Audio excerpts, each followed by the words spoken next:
बिहार में कोरोना के मामले अब तेजी से बढ़ते जा रहे हैं। मंगलवार को सूबे में 208 कोरोना पॉजिटिव मरीज मिले हैं।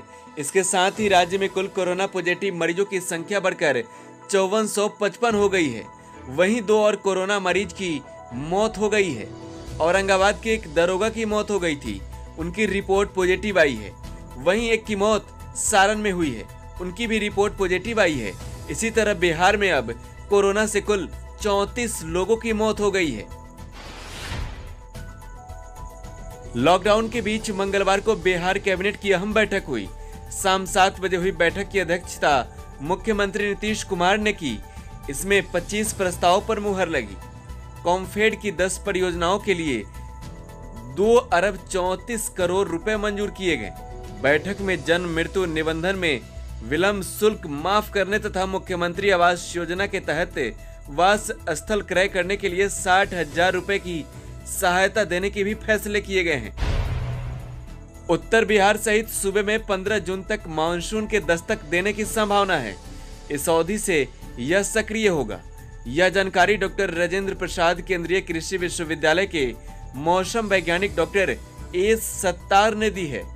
उन्होंने बताया कि अभी 2 दिन में उत्तर पूर्वी भारत के कुछ राज्यों असम, त्रिपुरा, मेघालय आदि में मानसून सक्रिय होगा। बिहार में 15 जून को इसका प्रवेश होगा। जदयू के बूथ स्तरीय पदाधिकारियों के साथ वर्चुअल संवाद की श्रृंखला के तीसरे दिन मुख्यमंत्री ने कहा कि हम वोट की चिंता या फिर वोट बैंक को ध्यान में रखकर काम नहीं करते हैं। जो वादा करते हैं उसे पूरा करते हैं। पिछले 15 वर्षों में सूबे के सभी इलाकों और सभी तबकों का न्याय के साथ विकास हुआ। कृषि रोड मैप के जरिए हर फसल का उत्पादन बढ़ा है। 7 निश्चय के काम से गांव-गांव में विकास दिख रहा है। बिहार में इस साल के अंत में विधानसभा चुनाव है, लेकिन विपक्षी महागठबंधन में सीट शेयरिंग व नेतृत्व को लेकर जंग छिड़ी हुई है। चुनाव को देखते हुए महागठबंधन में सीट शेयरिंग से पहले कोऑर्डिनेशन कमेटी के गठन की मांग फिर जोर पकड़ने लगी है। हिंदुस्तानी अवाम मोर्चा के अध्यक्ष जीतन राम मांझी इस मसले पर आर पार की लड़ाई के मूड में हैं। उन्होंने तेजस्वी यादव को महागठबंधन का नेता मानने से इनकार कर दिया है।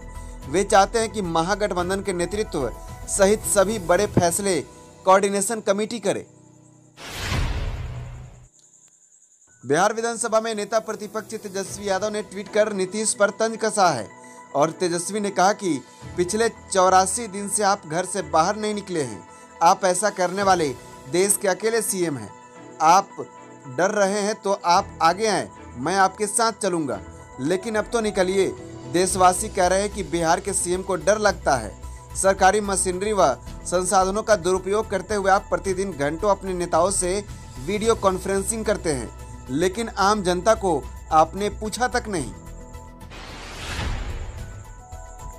डिजिटल इंडिया अभियान के तहत कॉमन सर्विस सेंटर के माध्यम से किसान अब अपनी फसल विदेशों में भी बेच सकते हैं। मंगलवार की सुबह किसान सुनील कुमार ने लंदन के खरीदार को बिहार की प्रसिद्ध मुजफ्फरपुर की लीची बेची।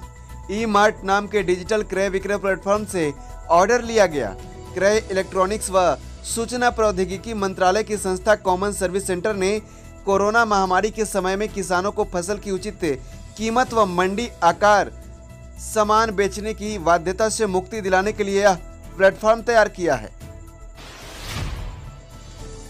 बिहार के उप मुख्यमंत्री सुशील कुमार मोदी ने मंगलवार को ट्वीट कर राजद प्रमुख लालू प्रसाद यादव पर निशाना साधा है। सुशील मोदी ने अपने ट्वीट में सवाल करते हुए कहा कि लालू प्रसाद बताए कि देश में कौन ऐसा मुख्यमंत्री है जिसके एक आग्रह पर लॉकडाउन में फंसे मजदूरों की घर वापसी के लिए 4000 विशेष ट्रेनें चलाई गई। 1506 ट्रेनें तो केवल बिहार के 21 लाख मजदूरों की सेवा में लगाई गई थी।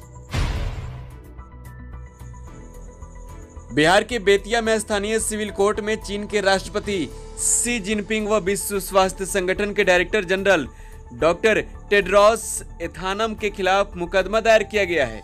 यह परिवाद अधिवक्ता मुराद अली ने दायर की है।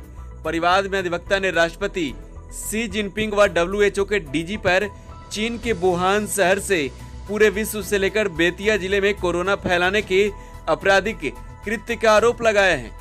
मामले में सीजेएम की अदालत ने सुनवाई के लिए अगले 16 तारीख की तारीख मुकर्रर की है। भोजपुरी सिनेमा में जबरदस्त धूम मचाने वाले पावर स्टार पवन सिंह का दूसरा इंटरनेशनल सॉन्ग ये लड़की सही है रिलीज होते ही धूम मचाने लगा है। दुबई में शूट हुए इस गाने में एक बार फिर से पवन सिंह का जलवा देखने को मिल रहा है। पवन सिंह इस गाने में कई मशहूर मॉडल के साथ स्क्रीन शेयर करते नजर आए हैं। इस गाने को एक बार फिर से यसी फिल्म्स के द्वारा बनाया गया और रिलीज भी यसी फिल्म्स के यूट्यूब चैनल से ही किया गया है। पवन सिंह के इस गाने को यूट्यूब पर अब तक 15 लाख बार देखा जा चुका है।